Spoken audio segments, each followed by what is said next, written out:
ছেলেটা পাগল, শুধু পাগল বলে ভুল হবে, শিকল দিয়ে বেঁধে রাখতে হয় এমন পাগল। দুটো কাজের লোক মার্ডার করেছে ছেলেটা, এমন ভাষা ভাষা খবরও শোনা যায় লোকের কাছ থেকে। এখন মেন্টাল হসপিটাল থেকে বিয়ের জন্য ছুটি নিয়ে এসেছে। মা দরজা খুলে দাও, যদি প্রধানমন্ত্রী এসেও বলে তাও খুলব না। মা কথা শোনো, নিজের ক্ষতি করো না, তুমি তো পর্দাশীল ধার্মিক মেয়ে, আত্মহত্যা মহাপাপ সেটা তো জানো নাকি জানো না? আমি আত্মহত্যা করতে চাই না, তুমি আমাকে বাধ্য করছো। আমার প্রতি তোমার কোনো মায়া মমতা নেই। কি বলছো মা? তুমি আমার চোখের মণি, তোমরা দুই বোন আমার জীবন। ভেতর থেকে আওয়াজ আসছে না, কিছু করে বসলো না তো? হাজী কাশেম আলী মেয়ের জন্য বিয়ে ঠিক করেছেন, শুক্রবার দুপুরে বিয়ে পড়ানো হবে। উনি নিতান্ত একজন সহজ সরল মানুষ, একবার হজও করে এসেছে। গ্রামের কলেজের ইসলামের ইতিহাসের শিক্ষক, ছাতা নিয়ে মাথা নিচু করে কলেজে যায়, ঠিক সময়ে ক্লাস নিয়ে আবার ঠিক সময়ে চলে আসেন। গ্রামে যথেষ্ট সুনাম আছে, দুই মেয়ের জন্য সুনামটা একটু বেশি আছে। রূপে গুণে অনন্য ওনার মেয়েরা। ওনার সরলতাকে কাজে লাগিয়ে পাগল ছেলের জন্য বড় মেয়ে কোমলের বিয়ের ব্যাপারটা কৌশলে ঠিক করা হয়েছে। কলেজের প্রিন্সিপাল বিয়ের ঘটক, প্রিন্সিপালের ঘনিষ্ঠ বন্ধু ছেলের বাবা। হাজী কাশেম আলী জানতেন না ছেলেটা পাগল। প্রিন্সিপালকে অনেক বছর যাবৎ চেনেন উনি। ওনার দুই মেয়েকে নিজের মেয়ে মনে করে প্রিন্সিপাল। সবসময় প্রিন্সিপাল বলতেন, ভাই সাহেব আপনার দুই মেয়ে আমার মেয়ে, ওদের নিয়ে টেনশন করবেন না, দেখে শুনে বিয়ে দেব, নাকে তেল দিয়ে ঘুমান। জি আল্লাহ ভরসা। একদিন প্রিন্সিপাল খুশি মুখ করে বললেন, বড় ঘরের সুপাত্র হাতে এসেছে, বড় মেয়ে কোমলের সাথে খুব মানাবে। হাজী কাশেম আলী ছেলের বাড়িতে দুই একবার গিয়েছিলেন। বিশাল বাড়ি, দেখে মনে হয়েছিল আজ তো একটা রাজপ্রাসাদ। ছেলেকে দেখে তিনি খুব সন্তুষ্ট হয়েছিলেন, দেখতে রাজপুত্র। তবে একটা খটকা লেগেছিল, ছেলেটা একদম চুপচাপ ছিল, একটা কথাও বলেনি, সালাম বা সালামের উত্তর পর্যন্ত দেয়নি। বাড়িতে খুব হইচই পড়ে যায় কোমলকে নিয়ে। গ্রামেও বেশ হইচই শুরু হয় এত বড় ঘরে কোমলের বিয়ে হবে বলে। বিয়ের আরও 2 দিন বাকি। পুরো বাড়ি জুড়ে মেহমানে ভর্তি, পাড়া প্রতিবেশীরা হাতে হাতে কাজ করে দিচ্ছে। ছোট ছোট ছেলেমেয়েরা চিৎকার চেঁচামেচি করে বিয়ে বাড়িটাকে আরও রমরমা করে ফেলেছে। বাবুর্চিরা বাড়ির বৈঠকখানার সামনে বিশাল বিশাল হাঁড়িতে রান্না বসিয়েছে। দুটো কারিগর আলাদা করে মেহমানদের জন্য গরম গরম জিলিপি মিষ্টি বানিয়ে পরিবেশন করছে। বড় মেয়ের বিয়ে বলে কথা, তাই হাজী কাশেম আলী একটা হুলস্থুল কাণ্ড বাঁধিয়েছেন। ব্যাংকে যা ছিল তার সবটাই মেয়ের বিয়ের খরচে লাগিয়ে দিয়েছে। ওনার স্ত্রী শায়লা বেগম বলল, সবকিছু এক মেয়ের পেছনে ঢেলে দেওয়া ঠিক হবে? ছোট মেয়ের কথা ভাবতে হবে না? কি যে বলো, সবকিছুর মালিক আল্লাহ তাআলা, তাই বলে অন্য মেয়েকে বঞ্চিত করবে? ওর তো মন খারাপ হবে। আমার ছোট মায়ের মন বিশাল বড়, ওর সাথে আলোচনা করেই তো সিদ্ধান্ত নিলাম। ও আমাকে সবার চেয়ে বুঝতে পারে। পাড়ার মহিলারা মুখ ভরে পান খেয়ে এক জায়গায় জড়সড় হয়ে আলোচনা করছে, ছেলেটা কত পয়সাওয়ালা, এত সুখ কি মেয়ের কপালে সইবে? হা হা হা করে হাসতে হাসতে সবাই গড়িয়ে পড়ছে। ঠিক এই সময় ছেলে পাগল এই ঘটনার জানাজানি হয় যে সে পাগল না, একেবারে খাতায় কলমে পাবনার পাগল। শিকল দিয়ে বেঁধে রাখা হয় দিনরাত। দুটো মার্ডার করে বাড়ির আঙিনায় পুঁতে ফেলা হয়েছে। এসব খবরও নাকি অনেকটা সত্যি। এই খবর শুনে কোমলের বাবার মাথায় বাজ পড়ে, সেই সাথে প্রিন্সিপালের। তিনিও নাকি বিষয়টা জানতেন না। সুন্দর আপামনি, আপনার জামাটা তো খুব সুন্দর, যেতে দিন। এ কি হাত দিচ্ছেন কেন? পাগল লোকটা শীতলের পেছন দিক থেকে অনেকটা জামা ছিঁড়ে ফেলে অট্টহাসিতে ভেঙে পড়ল। শীতল কাঁদতে কাঁদতে বাড়ি ফিরছিল। ক্লাস 5-এর ঘটনা আবারও স্বপ্ন দেখে ভয়ে শীতল ঘুম থেকে উঠল। শীতলের এত ভয় লাগছে যে সারা শরীর অসাড় হয়ে ঘামে চটচট করছে। ওর অনেকটা পাগল ভীতি আছে। শীতল যখন 9-এ পড়ে তখন স্কুলের সামনে এক পাগল দাঁড়িয়ে থাকতো কোটটাই পরে। আপামনি কি খবর? আলহামদুলিল্লাহ। আপামনি একটা ম্যাজিক দেখবেন? না। আরে দেখেন, বলেই পাগলটা নিজের লুঙ্গি খুলে ফেলে দিয়ে মুখ ভাঙাতে লাগলো। শীতল হতভম্ব, এক চিৎকারে জ্ঞান হারিয়েছিল সেদিন। এরপর থেকে শীতলের পাগল ভীতি খুব। বাবার হাত ধরে স্কুল কলেজ পার করেছে সে। শীতল টেবিলে অনেকগুলো শাপলা ফুল দেখতে পেল। তার খালাতো ভাই আব্দুল কাদির এনেছে। ছেলেটা তাকে চোখে হারায়। কলেজের সামনে বিশাল যে পুকুর সেখানে ফুটেছিল। ভাইয়া দেখ কি সুন্দর শাপলা, তোর লাগবে? না, এমনি বলেছি। এই এই কি করছো? একটু পর তোমার চাকরির ইন্টারভিউ। আব্দুল কাদির সাঁতার কেটে ভিজে সবসময় হয়ে শাপলা ফুলগুলো শীতলের জন্য এনে দিল। একবার শীতের রাতে সারা রাত দাঁড়িয়েছিল শীতলের রাগ ভাঙানোর জন্য। শীতলের হাত ধরাতে শীতল খুব রাগ করেছিল, কান ধরে কনকনে শীতে উঠবস করেছিল। আব্দুল কাদিরের বাবা মা শীতলকে খুব পছন্দ করে, তাই ছেলের পছন্দ মতো শীতলের সাথে বিয়ে ঠিক করে। কোমলের বিয়ের পর ওদের বিয়ে হবে। কোমল ছেলে পাগল শুনে দরজা বন্ধ করে দেয় ভেতর থেকে। গায়ে কেরোসিন ঢেলে আগুন লাগিয়ে দেওয়ার হুমকি দেয় যদি বিয়ে না ভাঙে। মা দরজা খোল, আত্মহত্যা মহাপাপ, নিজেকে জাহান্নামের দিকে ঠেলে দিও না। আল্লাহ তাআলা যা করেন ভালোর জন্যই করেন। আমি তো জানতাম না ছেলেটা এমন, জানলে এতদূর আসতাম না। বিয়ের পর যদি জানতে পারতে তাহলে কি করতে? বিয়ে হয়নি, বিয়ের পরের খবর জানি না। আল্লাহ তাআলা বিয়ের আগে ছেলের আসল পরিচয় জানিয়েছেন যেন বিয়েটা না হয়। মা, হুট করে সিদ্ধান্ত নিও না, পাগল হলেও মানুষ তো, তোমার সেবায় ভালো হয়ে যেতে পারে। আর যদি না হয়। মেয়ের কথা শুনে চুপ হয়ে গেলেন। কথা বলছো না কেন? বাড়ি ভর্তি মেহমান, আজ গায়ে হলুদ, কাল বিয়ে, এগুলোর কোনো মানে নেই তোমার কাছে? মেহমান তো কি হয়েছে? মানে আছে আমার কাছে, সেটা হলো পাগলকে কোনো সুস্থ মানুষ বিয়ে করতে পারে না জেনে শুনে। আমাকে এখন কি করতে বলো? একটু পর ছেলেদের বাড়ির লোকেরা আসবে, আমি ছাড়াও তোমার আরেকজন মেয়ে আছে। পাগলরাও মানুষ, আর বিয়ের পর সেবা পেলে ভালো হয়ে যাবে। তাহলে তোমার ছোট মেয়ে শীতলের সাথে বিয়ে দিয়ে দাও। শীতলের হাত থেকে আব্দুল কাদিরের দেওয়া জলপাইয়ের আচারের কাঁচের বয়ামটা পড়ে গেল কোমলের কথা শুনে। আব্দুল কাদির কোমলের বিয়ে আয়োজন সবকিছু নিজ হাতে করেছে। তার নিজের বিয়ের জন্য নাকি নিজ হাতে সাজাবে সবকিছু। বেচারা জানে না সে ঠিক কার বিয়ের জন্য সাজিয়েছে বাড়িটা। আসসালামু আলাইকুম বাবা, ভেতরে আসবো? হ্যাঁ এসো। বাবা, তোমার গায়ে খুব জ্বর, এসো মাথায় পানি দিয়ে দিই। থাক মা, বাবা আমি মাথায় পানি দিয়ে ছাড়বো। তোমার শরীর খুব খারাপ বাবা। নবীজি বলেন, জ্বর আসে জাহান্নামের তাপ থেকে, সুতরাং জ্বরকে পানি দ্বারা প্রশমিত করো। সহি বুখারী শরীফের হাদিস। শীতল মাথায় পানি দিচ্ছে আর মাথায় হাত বুলাচ্ছে। হঠাৎ করে বাবার চোখের কোণে পানি দেখতে পেল শীতল। বাবা, তুমি কি কিছু বলতে চাও? মা, আমি কোন পথে যাব? তুমি আমাকে বুঝতে পারো, তুমি একটা পথ দেখাও। বাড়ি ভর্তি মেহমান, আর এখন যদি বিয়ে না হয়? বাবা, পথ তোমার সামনে বাবা। পাগল পাত্রের সাথে শীতলের বিয়েটা হয়ে গেল। শীতল এখনও পাত্রকে দেখেনি। সবাই বলেছে পাত্র নাকি দেখতে রাজপুত্র, আফ্রিকান না একেবারে গ্রিক রাজপুত্র। পাত্রের নাম পর্যন্ত জানে না ঠিক করে। বিয়ে পড়ানোর সময় কাজী কি নাম বলেছিল সেটাও খেয়াল নেই। সে ভাবছে ক্লাস 5-9 মতো তার পাগল স্বামীও কি অমন কিছু করবে? দুলাভাইয়ের পাঞ্জাবির বোতামগুলো উল্টাপাল্টা। কি বলিস? জুতোর ফিতে পর্যন্ত লাগিয়ে আসেনি? কি বলছিস? মাথায় লম্বা লম্বা চুল চিরুনি ছাড়া এলোমেলো। শীতল বান্ধবীর কথা শুনে ভ্যা ভ্যা করে কেঁদে দিল।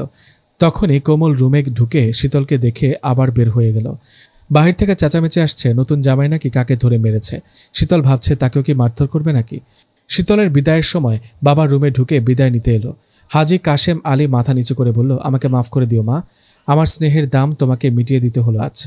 বাবা, আমি রাগ করিনি, মাফ চেয়ে নিজেকে ছোট করো না। মা, দেখবি তোর কপালে অনেক সুখ আছে। শীতল কাঁদছে। একটা কথা মনে রাখবে, জীবিত অবস্থায় স্বামীর ঘরে ঢুকছ, ঠিক তেমন মৃত হয়ে বের হবে। পাগল বলে অবহেলা করবে না, উনি তোমার স্বামী। শীতল মাথা নাড়ালো। কাদিরকে আর দেখা গেল না গ্রামে। সে বিয়ের আগেই কোথায় যেন চলে গিয়েছে পাঞ্জাবির হাতা দিয়ে চোখ মুছতে মুছতে, যা কেউ জানে না। এটা তোমার শ্বশুর বাড়ি। শীতল তার শ্বশুরের কথা শুনে বাড়িটা দেখল। বিশাল বড় বাড়ি। গাড়ি থেকে কিছু মহিলারা নামালো শীতলকে। গেট দিয়ে ঢোকার সময় মনে হচ্ছিল এই বাড়িটা তার কবর, যেন তার জীবনটা এখানেই শেষ। পুরো বাড়িটা উঁচু প্রাচীর দিয়ে ঘেরা জেলখানার মতো। শীতল এমনিতে খুব সাহসী, তবে এখন খুব ভয় ভয় করছে। মনে হচ্ছে এক ছুটে পালিয়ে যেতে, কারণ এই বাড়ি থেকে এক পা বাহিরে যেতে পারবে না কখনো। বাড়ির আঙিনায় অসংখ্য লাল টকটকে গোলাপ ফুটে আছে। বৌমা, লাল গোলাপগুলো দেখেছ? এগুলো তোমার স্বামীর হাতে লাগানো ফুল। রাজের কিছু ভালো গুণ আছে, ধীরে ধীরে তুমি রাজের গুণ দেখতে পারবে। রাজ? শীতল মনে মনে নামটা বলছে। বাড়ির ভেতর দেখে শীতল চমকে গেল। কি বিশাল ড্রয়িং রুম, শপিং মলের মতো। পুরো বাড়িটা বিদেশি সব জিনিসপত্র দিয়ে সাজানো। এক সাইডে অগণিত কাজের লোক একই ড্রেস পরে দাঁড়িয়ে আছে।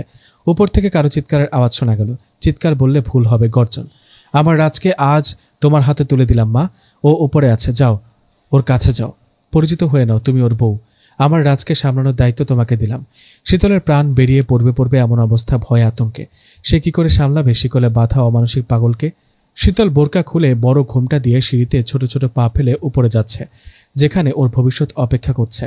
যে মেয়েটা পাগলকে ভয় পেত, সে মেয়েটার আজ পাগল উন্মাদ এক ছেলের সাথেই বিয়ে হয়েছে। শীতলের বাবা চেয়ারে বসে বসে ঝিমুচ্ছে। তার পায়ের কাছে বসে শীতলের মা কাঁদছে। মেয়েটা কিভাবে সংসার করবে পাগলের সাথে? আল্লাহ ভরসা। মেয়েটা পাগল থেকে ভয় পায় ভীষণ। ওকে আল্লাহর ওপর সমর্পণ করেছি। পাগলটা যদি আমার মেয়েটাকে খুন করে ফেলে? পাগল বলছো কাকে? পাগল হলেও মানুষ। সে এখন এই বাড়ির জামাতা, আমাদের মেয়ের স্বামী। স্ত্রীকে সান্ত্বনা দিলেও তিনি নিজে মেয়েকে নিয়ে খুব দুশ্চিন্তায় আছেন। না জানি মেয়েটার মনের অবস্থা কি। আজ তিনি নিজের কামরায় নামাজ পড়ে নিলেন শরীর খারাপ থাকায়। তিনি হাঁটতেই পারছেন না। পুরো কামরা ভাঙচুর হয়ে রয়েছে। মনে হচ্ছে সিডর, আইলা, নার্গিস, তিতলি, বুলবুল রয়েছে কামরার উপর দিয়ে। কাঁচের টুকরোগুলো ছড়িয়ে ছিটিয়ে আছে। তার উপর একটা ছেলে দাঁড়িয়ে আছে, লম্বা চওড়া, স্বাস্থ্যবান, লম্বা লম্বা দাড়ি আর কোকড়া চুলের জন্য গায়ের রং, বয়স কিছুই বোঝা যাচ্ছে না। প্যান্টের সাথে সবুজ পাঞ্জাবি পরে আছে, মাথায় পাগড়ি আছে, মৌলানাদের মতো লাগছে। সব মিলিয়ে দেখতে অসাধারণ দেখা যাচ্ছে। ছেলেটার প্যান্টের জিপার খোলা। এটা দেখে শীতলের খুব লজ্জা লাগতে শুরু করলো। শক্ত করে চোখ জোড়া বন্ধ করলো সে। কে তুমি? Who are you? শীতল নিশ্চুপ রইল। Tell me who are you? Sheetal একটু চমকে উঠল। লোকটার চোখ দুটো লম্বা চুলের জন্য ঢেকে আছে। চোখ দুটো থেকে যেন আগুন বের হচ্ছে। শীতল, মোসাম্মদ শীতল ওয়ার্দুন। ও আচ্ছা, আমি রাজ, মোহাম্মদ আব্দুস সাত্তার রাজ। নাইস টু মিট ইউ বলে রাজ হাত বাড়িয়ে দিল শীতলের দিকে। শীতলও হাত বাড়িয়ে দিল। তার স্বামীর প্রথম ছোঁয়া তাকে যেন ভালো লাগার একটা ঝটকা দিয়ে গেল। রাজ হ্যান্ডশেক করতে করতে বলল, তোমার হাত খুব নরম, আপনার হাত খুব শক্ত। ও সরি, তোমার ব্যথা লাগছে মেবি। শীতল ভাবছে লোকটা তো ভালো, তো সবাই পাগল কেন বলে? কামরাটার এই অবস্থা কে করেছে? আমি। কেন? আসলে আমাকে শেকল দিয়ে বেঁধে রেখেছে, তাই রেগে জিনিসপত্র ভাঙচুর করেছি। জানো, আমার খুব রাগ। শেকল দেখে শীতলের মনে ব্যথা শুরু হলো। সে শেকল খোলার জন্য রাজের কাছে গেল। অনেক চেষ্টা করে শেকল ভাঙতে পারল না। রাজ চুপচাপ দাঁড়িয়ে আছে পকেটে হাত দিয়ে। শীতলের ঘোমটার আড়ালে মুখটা দেখার জন্য চেষ্টা করছে। ওকে ঝুঁকি দিয়ে লাভ নেই মিস্টার, আমি কিছু দেখতে চাচ্ছি না কিন্তু। শীতল হাসল। আসলে মানুষ যতটা বলে ততটা নয়। লোকটার একটু ছেলে মানুষের টাইপ শুধু, এর থেকে কিছু না। আর সবাই কিনা বলে কি না কি বলে বেড়াচ্ছে লোকটার সম্বন্ধে, বদ্ধ, উন্মাদ, পাগল, খুনি। চাবি দিয়ে খোলো বৌমা। শীতল শ্বশুরের কথা শুনে উঠে দাঁড়ালো। ওনাকে কেন বেঁধে রাখা হয়েছে? উনি তো ভালো। আমি জানি ও ভালো। কে বলল পাগল? এসব মানুষের রটানো কথা। শীতল চাবি নিয়ে শেকলের তালা খুলে দিল। রাজ শীতলের দিকে তাকিয়ে বলল, থ্যাংক ইউ নতুন বউ। শীতল হাসলো। আচ্ছা তুমি কার বউ? আমাকে বউ কেন মনে হলো? বউরা ঘোমটা দেয়। আচ্ছা তুমি কার বউ? শীতল শ্বশুরের দিকে আহত চোখে তাকালো। নিজের বউকে বলছে কার বউ? এটা কোনো মেয়ে সহ্য করতে পারবে না। রাজের বাবা বলল, আসলে ও একটু অবুঝ, কোনো মতে বিয়ে পড়ানো শেষ হতেই তোমাদের এখানকার লোকজনের সাথে ঝামেলা করেছিল, তাই কিছু না বলে ওকে তোমার আগেই এখানে এনে বাধা হয়েছে। মাঝে মাঝে ওর ব্রেন আউট হয়ে যায়, প্রচণ্ড মাথা গরম হয়ে যায়, যার কারণে হিতাহিত জ্ঞান হারিয়ে ফেলে। তুমি একটু সাবধানে থেকে ওর থেকে। ওনাকে আর বেঁধে রাখবেন না বাবা। জীব জন্তু নন যে বেঁধে রাখা হবে, উনি মানুষ। কোনো মানুষকে বেঁধে রাখলে এমনিতেই পাগল হয়ে যাবে। ওনাকে আমি এখন থেকে দেখে শুনে রাখবো। আমি এমন একটা বউ চেয়েছিলাম আমার অবুঝ ছেলেটার জন্য, যে ছেলেটাকে শেকল থেকে মুক্ত রাখবে। এখন মনে হয় আমার আশা পূরণ হয়েছে। শীতলের চোখ বারবার জিপারের দিকে যাচ্ছে। ছেলেটা বুঝতেও পারছে না কিছু। আচ্ছা শীতল কি লাগিয়ে দেবে? না না, তার দ্বারা হবে না এই কাজ। রাজের বাবা রাজের প্যান্টের জিপার লাগিয়ে দিল। শীতলের অস্বস্তি লাগছে। রাজ অনেকক্ষণ শীতলের মুখ দেখার জন্য উঁকি দিল, তবুও লাভ হলো না। রাজ বলল, বাবা ওকে। শীতলকে সামনে দাঁড় করিয়ে উনি বলল, তোমার বউ আজ থেকে তোমার সাথে থাকবে। বউ? হ্যাঁ বউ। বউ মানে কি? ও কেন আমার সাথে থাকবে? বউ হলে কি একসাথে থাকতে হয়? হ্যাঁ বাবা। বৌমা তুমি ওর প্রশ্নের উত্তরগুলো দাও, ওর দায়িত্ব তোমার হাতে। আমি লোক পাঠাচ্ছি কামরা পরিষ্কার করার জন্য। শীতল নিজেই ঘোমটা তোলার আগে রাজ ঘোমটা তুলে দিল। শীতলকে দেখে রাজ থমকে গেল। শীতল চোখের পাপড়ি বারবার নাড়িয়ে নাড়িয়ে চোখ দিয়ে ইশারা করল, তুমি এত সুন্দরী? পরী, তুমি মানুষ না। হ্যাঁ ঠিক বলেছেন, আমি পরী। প্রতিটি স্বামীর কাছে তার বউ পরীর মতো। তোমাকে একটু ছুঁয়ে দেখব? হ্যাঁ। রাজ ভয়ে ভয়ে শীতলের গালে হাত রেখে আবার ছটকা মেরে সরিয়ে দিল। না থাক, তুমি মারবে। আমি আপনাকে মারবো কেন? তোমার মতো ঘোমটা দেওয়া মেয়েকে ছুঁতে গিয়েছিলাম আমার মা ভেবে, তারপর আমাকে মেরেছিল। আপনার মা কোথায়? আমি যখন ছোট তখন চলে গেছে। একদিন স্কুলে এসে দেখি মা নেই। রাজের হাসি মাখা মুখটা ফ্যাকাশে হয়ে গেছে। শীতল রাজের হাত নিজের গালে রেখে বলল, আমাকে যখন ইচ্ছে তখন ছুঁয়ে দেখবেন। তুমি মারবে না? মারব, যদি না ছুঁয়ে দেখেন তাহলে। রাজ হাসতে শুরু করলো। রাজ পুরো শরীর দুলিয়ে নিঃশব্দে হাসছে। একবার দেখলে রাজের হাসি চোখে লেগে থাকার মতো। কামরা পরিষ্কার করা হয়েছে। রাজ খাটে বসে শীতলকে দেখছে। শীতল নামাজ পড়ছে। রাজের ইচ্ছে করছে শীতলের সাথে নামাজ পড়তে, কিন্তু কেন যেন পারছে না। আচ্ছা বউ মানে কি? বউ মানে হলো নিজের জীবনের অন্য একজনকে জায়গা দেওয়া। এখন থেকে আমি আপনার সাথে থাকবো সবসময়। রাতেও কি থাকবে? তোমাদের বাড়িতে যাবে না? দিন দুপুর বিকেল রাত সব সময় থাকবো। আমি কোথায় যাব? এটাই তো আমার বাড়ি। তোমার বাড়ি কিভাবে হলো? এটা আমার বাড়ি। আপনার বাড়ি তো আমার বাড়ি। তুমি মিথ্যে বলছো, এটা তোমার বাড়ি না। আগে তো এই বাড়িতে দেখিনি। আগে বিয়ে করেননি তাই? বিয়ে করলে কি এই বাড়িতে থাকতে হয়? হ্যাঁ, আপনি আমাকে বিয়ে করেছেন, তাই আপনি যেখানে থাকবেন আমিও ওখানে থাকবো। রাজ মাথা চুলকিয়ে বলল, বিয়ে করলাম কখন? বিয়ে কি সেটাই তো বুঝতে পারলাম না। এই সুন্দর মেয়েটা আমাদের বাড়িতে কেন থাকবে? ওর বাবা মা টেনশন করবে না? আর রাতে তো হাত পা ছড়িয়ে একাই খাটে শেকল বেঁধে সে ঘুমায়। তাহলে শীতল কোথায় ঘুমাবে? খাটে তো জায়গা নেই। রাজের মনে এসব কথাই ঘুরছে, কিছু ঢুকছে না তার মাথায়। বিশাল ডাইনিং টেবিলে সবাই খেতে বসেছে। শীতলের চাচি, খালা, ফুপু, শাশুড়ি আর রাজের বোন কাজিনরা শীতলের জন্য টেবিলে ওয়েট করছিল। শীতল লম্বা ঘোমটা দিয়ে রাজকে নিয়ে খেতে বসেছে। সবাই রাজকে দেখে উঠে পড়ল চেয়ার থেকে। শীতল কিছু বুঝতে পারল না। শীতলের শ্বশুর সবাইকে বসার জন্য ইশারা করলো। শীতল লুকিয়ে শ্বশুরবাড়ির লোকজনদেরকে দেখছে। সবাই আলট্রা মডার্ন। ধর্মীয় বিষয়ে কারো কোনো শিক্ষা নেই তা বোঝা যাচ্ছে। রাজ অনেকদিন পর সবার সাথে টেবিলে খেতে বসেছে। রাজ হাত দিয়ে খাচ্ছে। খাবার মুখে যাওয়ার থেকে টেবিলের নিচে পড়ে যাচ্ছে বেশি। নতুন বউ বলে শীতলের লজ্জা করছে, নয়তো সে খাইয়ে দিত। আচ্ছা ছেলেটাকে খেতেও জানে না? কাজের লোক ভর্তি, তবুও কেউ হেল্প করছে না কেন? সবার চেহারায় ভয়ঙ্কর কিছু দেখে যেমন হয় তেমন হয়ে রয়েছে। রাজ কেমন পাগল, আর ঠিক কী লেভেলের পাগল তা শীতল দেখে কেঁপে উঠল। রাজ নিজের প্লেট রেখে অন্যের প্লেটে হাত দিল আর বলল, আমি একা সব খাবো, কেউ হাত দেবে না খাবারে। রাজের চাচি বলল, কেন বাবা, আমরা সবাই মিলে ডিনার করি কেমন? রাজকে না করতেই রাজ ভয়ঙ্কর রেগে টেবিলের সব খাবার ফেলে দিল সবার উপরে। রাজকে তার ফুপু ধমক দিতে সে ফুপুর মাথায় প্লেট ছুঁড়ে মেরে মাথা ফাটিয়ে দিল। রাজের বাবা রাজকে থামাতে গেলে তাকেও জখম হতে হয়। রাজ ভয়ঙ্কর ধরনের আওয়াজ করতে করতে চিৎকার শুরু করলো। সামনে যাকে পাচ্ছে তাকেই আঘাত করছে। পরিস্থিতি নিমিষে ভয়াবহ হয়ে উঠল। বেশ রক্তারক্তি কাণ্ড ঘটে যাচ্ছে। শীতল এসব দেখে হতভম্ব হয়েছে। কি করবে না করবে ভেবে পাচ্ছে না। শীতলের চোখ থেকে পানি পড়ছে। সামান্য বিষয় নিয়ে কেউ সবাইকে আঘাত করতে পারে তা ধারণার বাইরে ছিল। শীতল রাজের হাত ধরে বাধা দিলে রাজ শান্ত হয়। পরক্ষণেই সবচেয়ে বড় ধাক্কাটা খেল শীতল। রাজ একই করছে। রাজ দৌড়ে সিঁড়ি বেয়ে উপরে উঠে লাফিয়ে পড়ল নিচে। বেডরুমে রাজকে শেকল দিয়ে বাঁধা হয়েছে খাটের সাথে। শীতল শ্বশুর বাড়ির অনেকের মাথায় ব্যান্ডেজ দেখতে পেল। রাজের শরীরের অনেক জায়গা কেটেছে, রক্ত পড়ছে। ইঞ্জেকশন দিয়ে রাজকে ঘুম পাড়ানো হয়েছে। একটু জ্ঞান থাকাকালীন রাজ শরীর দুলিয়ে হেসে শীতলকে বলেছিল, শ্রেয়সী তুমি কাঁদছো কেন? শীতল দরজায় পর্দার আড়ালে রাজের অবস্থা আর তার ভবিষ্যৎ দেখে কাঁদছিল। শ্রেয়সী, তোমার বাড়ি চলে যাও, ঘুম থেকে উঠে তোমাকেও মেরে ফেলতে পারি সবার মতো। রাজের পাগল নয়, বদ্ধ উন্মাদ। রাজের মধ্যে প্রবল আত্মহত্যার প্রবণতা রয়েছে, সবাই বলাবলি করছে। শীতল মনে মনে শুধু আল্লাহ তাআলার নাম নিচ্ছে। তার ভাগ্য কেন এমন হলো? এত দুঃখ কষ্ট তাকে কেন দিচ্ছে আল্লাহ তাআলা? শীতলের কাঁধে হাত রেখে তার শ্বশুর বলল, নবী সাল্লাল্লাহু আলাইহি ওয়াসাল্লাম বলেছেন, আল্লাহ যার মঙ্গল চান তাকে দুঃখ কষ্টে ফেলেন। সহিহুল বুখারী 564 নম্বর হাদিস। তুমি এই বাড়িতে রাজরানী হয়ে থাকবে মা, চোখের পানি মুছে নাও। রাজকে শেকল থেকে কখনো মুক্ত না করার কথা সবাই বলছে। বাসন নিয়ে সব মেয়ের একটা সাজানো স্বপ্ন থাকে, থাকে কিছু আশা চাওয়া পাওয়া। ফুল দিয়ে খুব সুন্দর করে সাজানো হয়েছিল খাট। এখন এই ফুলের খাটে একাই রাজ ঘুমিয়ে আছে। কেটে যাওয়া স্থানগুলোতে মলম লাগানো হয়েছে।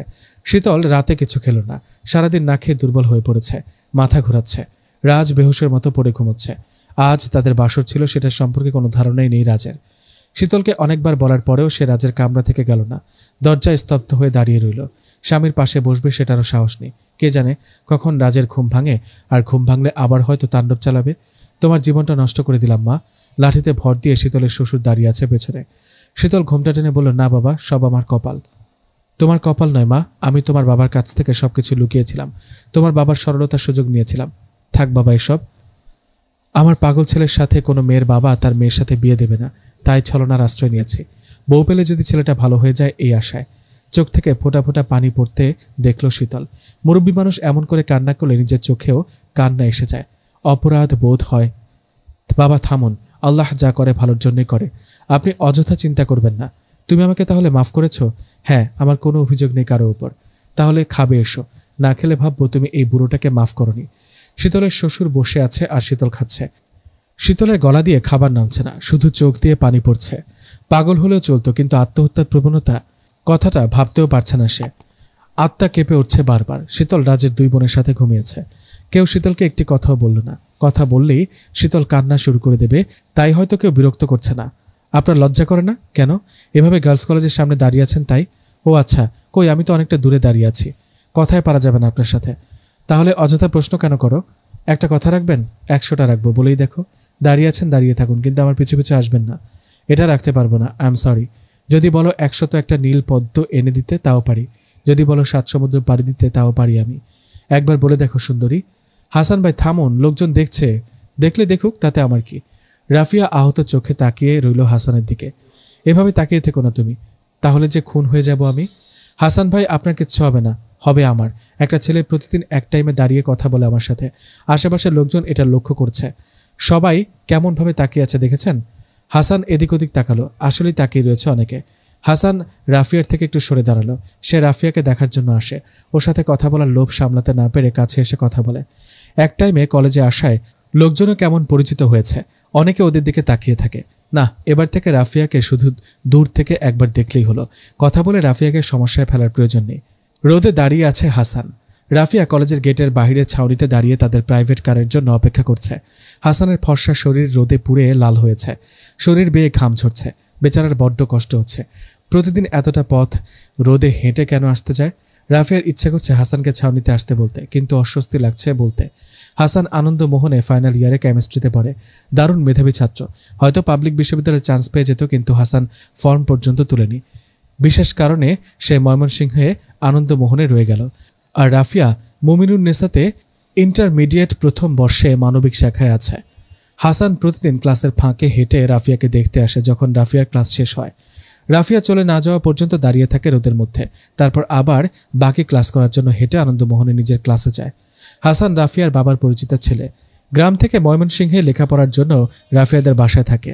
রাফিয়ার বাবা যদিও হাসানের সব খরচ দিতে চায়, কিন্তু হাসান তা নেয় না। রাফিয়ার বাবার সম্মানের খাতিরে ওদের বাসায় থাকে আর খাওয়া দাওয়া করে।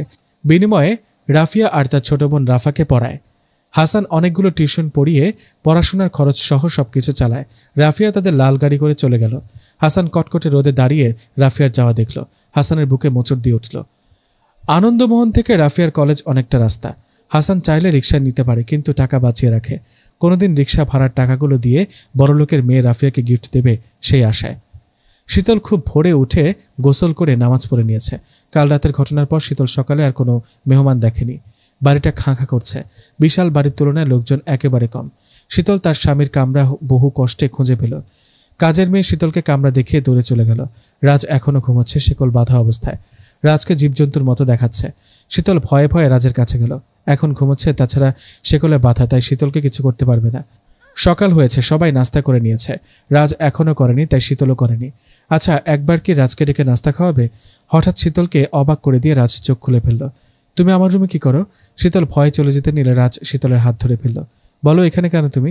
আপনি যেখানে আমিও সেখানে। এটা কাল থেকে আমার বাড়ি হয়েছে। আমাকে তোমার পাগল মনে হচ্ছে? শীতল ভয় পেয়ে গেল। পাগল বলে তাকে পাগল মনে হচ্ছে নাকি? সত্যি কথা বললে রাজ কামড়ে দিতে পারে। শীতল কি বলবে ভেবে পাচ্ছে না। চুপ করে আছে কেন? কালকের কথা বলো। তুমি কার বউ? রাজ গর্জনের সুরে কথাগুলো বলল। শীতল কেঁদে দিল। আরে কাঁদছো কেন? আমি কি তোমাকে মেরেছি? তবুও কাঁদে। এবার কাঁদলে কিন্তু আমি তোমার হাত কামড়ে খেয়ে ফেলবো। দিলাম কামড়। শীতল কান্না থামালো। আমি আপনার বউ, আপনি আমার স্বামী। আমাদের কাল বিয়ে হয়েছে। আপনার বাবা আমাকে এখানে নিয়ে এসেছে। আপনি যেখানে থাকবেন সেখানে আমিও থাকবো। রাজ মাথা চুলকাচ্ছে। আমাদের বিয়ে হয়েছে? জি। আমি তোমার স্বামী? জি। তুমি আমার বউ? জি। রাজ কিছুক্ষণ মাথা চুলকিয়ে হাসতে শুরু করলো। আচ্ছা, বিয়ে মানে কি?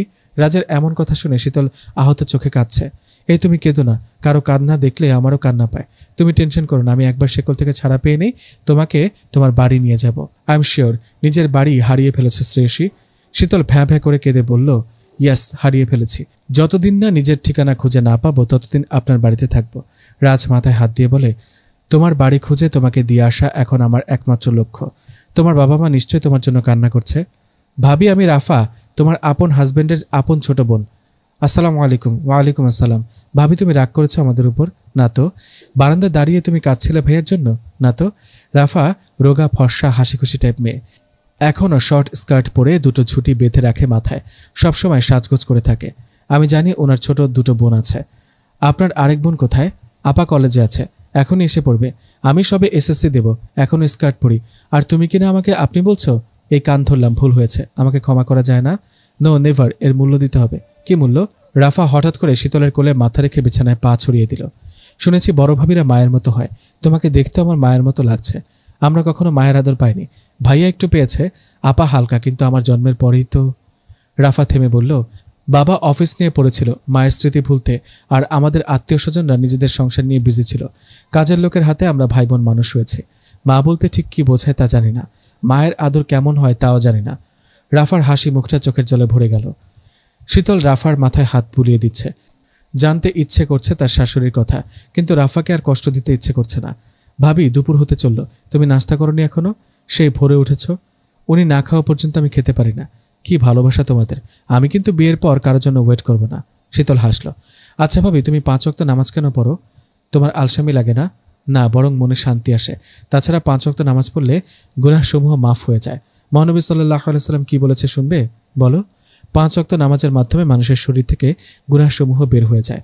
রাসূলুল্লাহ সাল্লাল্লাহু আলাইহি সাল্লাম বলেন, তোমরা কি মনে করো তোমাদের কারো ঘরের সামনে যদি একটি নদী প্রবাহিত থাকে এবং প্রতিদিন সে যদি উহাতে দৈনিক 5 বার গোসল করে, তবে তার শরীরে কি কোনো ময়লা থাকবে? সাহাবীগণ বললেন, ইয়া রাসূলুল্লাহ সাল্লাল্লাহু আলাইহি ওয়াসাল্লাম, কোনো ময়লাই বাকি থাকতে পারে না। রাসূলুল্লাহ সাল্লাল্লাহু আলাইহি ওয়াসাল্লাম বললেন, এরকম উদাহরণ হলো 5 ওয়াক্ত নামাজি ব্যক্তির ক্ষেত্রে। এভাবে দৈনিক 5 ওয়াক্ত নামাজ আদায়ের বিনিময়ে আল্লাহ ওই নামাজি ব্যক্তির যাবতীয় সগীরা গুনাহগুলোকে ক্ষমা করে দেন। বুখারী ও মুসলিম শরীফে হাদিস। আমাকে শিখিয়ে দেবে নামাজ কিভাবে পড়তে হয়? অবশ্যই। বৌমা, তোমাকে নিজের বাড়িতে চলে যেতে হবে। কেন? রাজকে কিছুতেই বোঝানো যাচ্ছে না ও বিয়ে করেছে, তুমি ওর বউ। ও তো পুরো কথা শুনছেই না। ওর কি সিচুয়েশন সেটা তো দেখতে পাচ্ছ। ভেবেছিলাম বিয়ে করলে বউ পেলে কিছুটা সুস্থ হবে, শেকল খুলে দিলে একটা অঘটন ঘটিয়ে ছাড়বে। শীতল খুশি হয়ে বলল, কবে, কখন, কটায় বাড়িতে যেতে হবে? আজই। শীতল নিজের জিনিসপত্র গোছাতে লাগলো। মনে হচ্ছে এই বাড়িতে রাজের সাথে তাকে আর থাকতে হবে না। আমি বাড়ি খুঁজে পেয়েছি। শীতল মাথা নিচু করে রাজের সামনে এসে বলল কথাটা। তুমি চলে যাবে? আপনি তো বললেন এটা আপনার বাড়ি, তাহলে আমি কেন আপনার বাড়িতে থাকবো? চলে যাও। আচ্ছা, বিয়ে মানে কি একটু বলবে? সবাই আমাকে বলেছে আমি বিয়ে করেছি, কিন্তু আমি তো বিয়ে মানে কি সেটাই বুঝতে পারছি না। শীতল শান্ত গলায় বলল, আল্লাহকে সাক্ষী রেখে কবুল বলে একটা ছেলে একটা মেয়েকে সারা জীবনের জন্য নিজের করে নেয়। তারা স্বামী এবং স্ত্রী হয়, মৃত্যুর আগে পর্যন্ত একসাথে থাকে। দুজনের ওপর দুজনের অধিকার তৈরি হয়, সুখে দুঃখে একসাথে জীবন কাটায় তারা। এর নাম হলো বিয়ে। রাজ মাথা চুলকিয়ে বলল, আমাদের বিয়ে হয়েছে? হ্যাঁ। রাজ খুব শক্ত করে শীতলের হাত ধরে বলল, তাহলে তুমি এখন থেকে আমার সাথে থাকবে এই বাড়িতে, এই রুমে আমার মতো শেকলে বাঁধা থাকবে। শীতল রাজের সমস্ত দায়িত্ব নিজ হাতে তুলে নিল, সেই সাথে পুরো বাড়ি নিজের অধীনে নিয়ে নিল। শীতল মাথায় লম্বা ঘোমটা দিয়ে সমস্ত সংসার চালনা করে, কখনো স্বামী শ্বশুর ছাড়া অন্য কোনো পুরুষের সামনে যায় না। কঠিন পর্দা মেনে তার সকল দায়িত্ব পালন করে, একাই সবার দেখাশোনা করে সে। রাজদের বাড়ির সমস্ত কামরা, সিন্দুক, লকারের চাবি শীতলের হাতে। বাড়ির সদস্য সহ সমস্ত কাজের লোকেরা শীতলের আদেশে চলে। এদিকে রাজদের আত্মীয় স্বজনরা কানাঘুষা শুরু করেছে। শীতল বউ হওয়ার আগে নিজের ইচ্ছে মতো যে যার মতো লুফে নিচ্ছে। বিশেষ করে শীতলের চাচির শাশুড়ি, তিনি মুখে হাসি ফুটিয়ে রাখেন আর মনে মনে শীতলের সর্বনাশ চান কোটি কোটি বার। আর একটা ছোট্ট পরিকল্পনা ছিল যা ভেস্তে গিয়েছে শীতল এই বাড়িতে বউ হয়ে আসার পর। চাচি সুযোগের অপেক্ষায় আছে কখন সে নিজের পরিকল্পনা সফল করতে পারবে। এখন কেউ বাড়িতেও ঢুকতে পারে না শীতলের অনুমতি ছাড়া।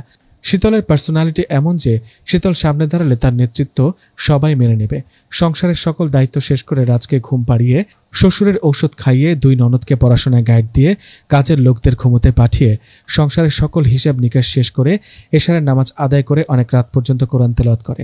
রাতের কোলাহল মুক্ত নীরব স্তব্ধ পরিবেশে সবাই শীতলের সুরেলা তেলাওয়াত শুনতে শুনতে ঘুমিয়ে পড়ে। মনের তৃপ্তি মিটিয়ে তেলাওয়াত শেষ করে সোফায় ঘুমিয়ে পড়ে রাজের দিকে মুখ করে। রাজ পুরো বিছানায় হাত পা ছড়িয়ে ঘুমায়, যেখানে শীতলের জায়গা হয় না। তাছাড়া শীতলের কোথায় যেন একটা বাধা আছে রাজের কাছে ঘুমোতে। শীতল চোখ বন্ধ করে রাখলেও তার ষষ্ঠ ইন্দ্রিয় রাজের উপর থাকে। শেকল মুক্ত রাজ হঠাৎ করে ভয়াবহ কিছু করে ফেলতে পারে, কারো উপর ঝাঁপিয়ে পড়তে পারে বা নিজের ক্ষতিও করতে পারে। শীতল ঠিক মাঝরাতে উঠে তাহাজ্জুদ নামাজ পড়ে। শীতলের কোরআন তেলাওয়াতের সুরেই সবার ঘুম ভাঙে। এখন পর্যন্ত কেউ বুঝতে পারে না শীতল কখন ঘুমায় আর কখন জেগে ওঠে, নাকি সারা রাত পাগল স্বামীর পাহারা দেয় না ঘুমিয়ে। রাজ শীতলের সমস্ত কথা শুনে চলে, এ পর্যন্ত কাউকে আঘাত করেনি। যখন শীতল কাছে থাকে তখন ঠিক সদ্য জন্মানো শিশুর মতো হয়ে থাকে তার কাছে। কিছুক্ষণ না দেখতে পেলে রাজের মাথা ঠিক থাকে না, তখনই মাথা চুলকিয়ে গর্জন করে ওঠে আর বলে, আমার কিচ্ছু ভাল লাগছে না, আমার মন ভালো নেই, বুকের পাশে ব্যথা করছে, শ্রেয়সী শ্রেয়সী শ্রেয়সী বলে চিৎকার করে। শীতল তখন কোমরে হাত দিয়ে বলে, মহাশয়ের কি চাই? রাজ কিছুক্ষণ মাথা চুলকিয়ে শীতলকে টেনে বিছানায় বসিয়ে কোলে মাথা রেখে হাত পা গুটিয়ে শুয়ে থাকে। তারপর শীতলের শাড়ির আঁচল নিজের হাতে বাঁধে, যেন তার কাছ থেকে চলে যেতে না পারে। শীতল বলেছিল বিয়ে মানে একসাথে থাকা। রাজের মাথায় কথাটা আটকে আছে, তাই সে বিয়ে মানে একসাথে সবসময় থাকাকে বোঝায়। স্ত্রীর প্রতি স্বামীর যে দায়িত্বগুলো থাকে তা রাজের বোঝার বাইরে। রাজের মতো এমন শেকলে বাঁধা পাগলকে কিভাবে নিজের বশে এনেছে শীতল, সেটা নিয়ে অনেকেই জল্পনা কল্পনা বানিয়েছে। কেউ বলে নতুন বউ জাদু করেছে, নতুন বউ মানুষ না, নতুন বউর উপর জিন আসর করেছে। রাজ শীতলের মাঝে যে পরম শান্তি খুঁজে পেয়েছে তা দেখে রাজের বাবার মনে শান্তি এসেছে। তিনি এখন দুশ্চিন্তা মুক্ত হয়ে অফিসে যান। রাজকে এখন শেকলে শেকলে বেঁধে রাখতে হয় না, এখন সে তার স্ত্রীর স্নেহের আঁচলে বাঁধা পড়েছে। সারাক্ষণ শীতলের সাথে থাকতে পছন্দ করে রাজ। শীতল যখন কথা বলে তখন সে নানা রকমের প্রশ্ন করে শীতলকে। শীতল সেগুলো যত্ন সহকারে বুঝিয়ে বলে। না বুঝলেও রাজ মাথা নাড়ায়, যেন সব বুঝেছে। শীতল তখন রাজের কপালে টোকা দেয় আর রাজও শীতলের মাথায় টোকা দিয়ে হাসতে শুরু করে। রাজ সারাক্ষণ শীতলের দিকে তাকিয়ে থাকে, কি যেন খোঁজার চেষ্টা করে সে। এর মধ্যে রাজের মধ্যে একবারও আত্মহত্যার প্রবণতা দেখা দেয়নি। শীতলের কিছু প্রশ্ন আছে যেগুলো মাথায় ঘুরপাক খায়। রাজের কথাবার্তা দেখে মনে হয় সে যথেষ্ট শিক্ষিত। একজন শিক্ষিত লোক কিভাবে পাগল হয়ে গেল সেটার উত্তর এখনো পাওয়া যায়নি। রাফিয়ার কাছ থেকে জানতে পারলো রাজ মাস্টার্স কমপ্লিট করেছে ম্যানেজমেন্টে। রাজ দারুণ মেধাবী ছাত্র। এত কিছু হওয়ার পরও শীতল রাজকে বোঝার চেষ্টা করে কিছু তো আছে যা সবাই ওর কাছ থেকে লুকাচ্ছিল। শীতল তার শাশুড়ির বিষয়টা লক্ষ্য করেছে। সবার কথাবার্তায় বোঝা যায় তিনি গত হননি। বেঁচে যদি থাকেন তাহলে তিনি কোথায়? কেন তিনি সন্তানকে ফেলে দূরে আছেন? শীতল রাজকে রাতের খাবারের পর দুধের সাথে চিনি মিশিয়ে দুধ পান করিয়ে ঘুম পাড়িয়ে দিয়েছে। গরম দুধ হালকা চিনি মিশিয়ে খেলে ভালো ঘুম হয়, আর ব্রেনের জন্য ভালো। রাজের জন্য এর উপকারিতাও রয়েছে। শীতলের কোলে মাথা রেখে 1 ঘন্টা না শুয়ে থাকলে রাজের ঘুম হয় না। শীতল বিছানায় বসবে, রাজ শীতলের কোলে মাথা রাখবে গুটিসুটি ভাবে শুয়ে, আর শীতলকে মাথায় হাত বুলিয়ে দিতে হবে, তবেই রাজের ঘুম আসবে। শীতল কিচেনে গিয়ে আরও কয়েক গ্লাস দুধ গরম করলো। তারপর দুধে হালকা চিনি মিশিয়ে সবাইকে খাইয়ে দিয়ে নিজেও খেল।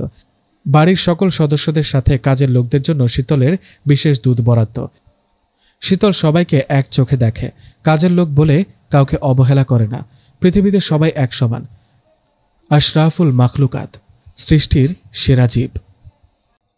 শীতল আজও প্রতিদিনের মতো সব কাজ সেরে দুধ নিয়ে শ্বশুরের কামরায় গেল। টেবিল থেকে ঔষধ নিয়ে বারান্দায় গিয়ে বলল, বাবা আসতে পারি? ইজি চেয়ারে বসে আকাশের তারা দেখতে দেখতে তিনি বললেন, এসো মা। তোমার স্বামী ঘুমিয়েছে? জি বাবা। ছেলেটা তোমাকে বড্ড জ্বালায়, তাই না মা? শীতল কিছু বলল না। জানো মা, রাজ কিন্তু খুব ভালো ছেলে। ছোটবেলায় ছিল খুবই ভালো। তার মায়ের সব কথা শুনে চলত, আমাকেও অনুকরণ করত। আমি ওর মাকে নাম ধরে না ডেকে শ্রেয়সী বলে ডাকতাম, আর আমার ছেলেটা ঠিক মনে রেখে বিয়ের পরপরই তোমাকেও শ্রেয়সী নামে ডাকে। শীতল শ্বশুরকে দুধ ঔষধ খাইয়ে চলে আসার সময় ভাবল আজ মনের প্রশ্নগুলো বলবে। তিনি সারা রাত কেন বারান্দায় ইজি চেয়ারে বসে কাটান? কি দেখে আকাশে? ওনার কামরার দরজা খোলা থাকে, তাই শীতল মাঝে মাঝে এসে দেখতে পায় উনি কি করছে। আজ পর্যন্ত খাটে ঘুমোতে দেখেনি, সারা রাত ইজি চেয়ারে বসে কাটায়।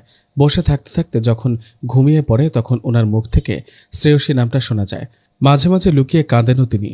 শীতল ঘুমানোর আগে আয়াতুল কুরসি, সূরা ফাতিহা আর সূরাতুল বাকারা এর অংশ বিশেষ পড়ে ঘুমোতে গেল।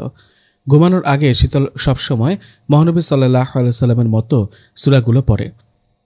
সূরা বাকারার শেষ 2 আয়াতের ফজিলত। কোনো একদিন হযরত জিবরাইল আলাইহিস সালাম নবী করিম সাল্লাল্লাহু আলাইহি ওয়াসাল্লামের কাছে বসেছিলেন। হঠাৎ প্রচণ্ড একটি শব্দ শোনা গেল। হযরত জিবরাইল আলাইহিস সালাম নিজের মাথা উঁচু করে বললেন, এটা আকাশের সেই দরজা খোলার শব্দ যা আজকের পূর্বে আর কখনো খোলা হয়নি। উক্ত দরজা দিয়ে একজন ফেরেশতা পৃথিবীতে অবতরণ করেছেন, যিনি ইতোপূর্বে আর কখনো পৃথিবীতে আগমন করেননি। সে ফেরেশতা নবী করিম সাল্লাল্লাহু আলাইহি ওয়াসাল্লামের কাছে এসে বললেন, আপনার জন্য 2 নূরের সুসংবাদ রয়েছে। সূরাতুল ফাতিহা এবং সূরাতুল বাকারার শেষ 2 আয়াত উক্ত 2 নূর, যা আপনার পূর্বে অন্য কোনো নবীকে প্রদান করা হয়নি।